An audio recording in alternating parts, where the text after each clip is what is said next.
اعوذ باللہ من شر الشیطان اللعین الرجیم، بسم اللہ الرحمن الرحیم۔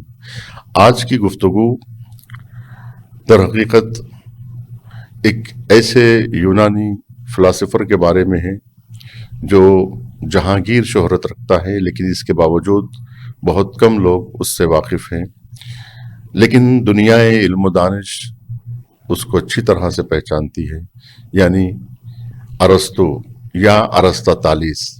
میلاد مسیح سے 384 سال پہلے مقدونیہ کے شہر استاگیر میں پیدا ہوا۔ اس کا خاندان یونانی باپ دربار فلیپ مقدونی کا طبیب تھا۔ 18 سال کی عمر میں شہر آتن پہنچ کر اکیڈمی سے ملحق ہوا اور افلاطون کی وفات تک تقریباً 20 سال اس کے شاگردوں میں رہا۔ 41 سال کی عمر میں اسکندر اعظم کا استاد کہلایا اور 15 سال عطالقی کے فرائض انجام دیے۔ ارسطو کا فلسفہ مشاء سے شہرت رکھتا ہے، کیونکہ وہ چلتے پھرتے تدریس کیا کرتا تھا۔ ارسطو سکندر اعظم کی حیات تک شہر آتن میں رہا اور اس کی وفات کے بعد ہجرت اختیار کی اور دوسرے ہی سال 63 برس کی عمر میں دار فانی کو وداع کیا، اور اس طرح دنیائے علم و حکمت کو سوگوار بنا گیا۔ ارسطو کے آثار آج بھی تشنگان علم کو سیراب کر رہے ہیں۔ اس کی روش محض تعقلی ہے۔ یہی وجہ ہے کہ افلاطون کے فلسفے سے اس کا مشرب جدا ہے۔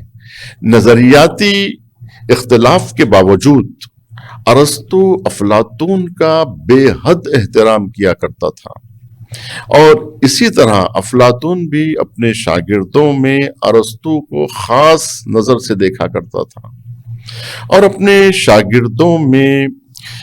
شاگردوں کے مقابل ارسطو کو حوزہ علمی کی عقل کہا کرتا تھا، جبکہ ارسطو نے افلاطون کے نظریات کو رد کرنے میں کوئی کسر باقی نہیں چھوڑی تھی۔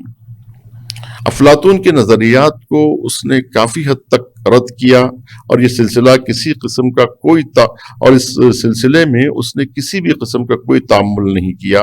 اس کا کہنا تھا کہ میں حقیقت کو افلاطون سے زیادہ چاہتا ہوں۔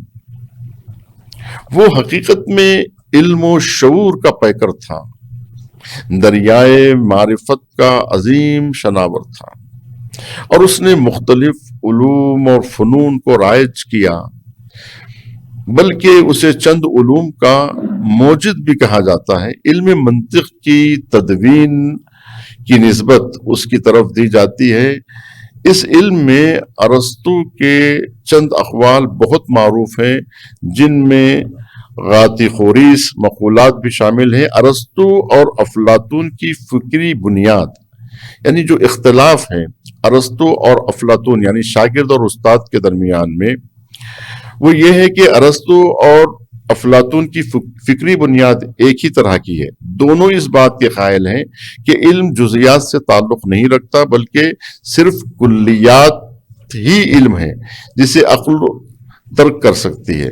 استاد اور شاگرد کا اختلاف یہاں سے شروع ہوتا ہے کہ افلاطون وہی کلیات معقول کو موجود واقعی سمجھتا ہے اور اسی کے وجود کو مستقل جانتا ہے۔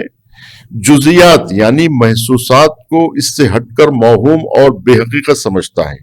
وہ محسوسات کو معقولات کی ظاہری نمائش سے تعبیر کرتا ہے اور اسے حقیقت کا سایہ تصور کرتا ہے، لیکن ارسطو کلیات اور جزیات کے فرق کو صرف ذہنی حد تک تسلیم کرتا ہے۔ وہ در حقیقت حس کو مقدمہ علل جانتا ہے اور خارج میں پائے جانے والے افراد کو موجود واقعی سمجھتا ہے، جو مصول افلاطونی کے خلاف ہیں۔ اس نے مصول افلاطونی کے رد میں متعدد دلائل پیش کیے ہیں، جس کا ذکر طول کا سبب ہوگا۔ بہرحال ارسطو کی تعلیمات 2-2.5 ہزار سال سے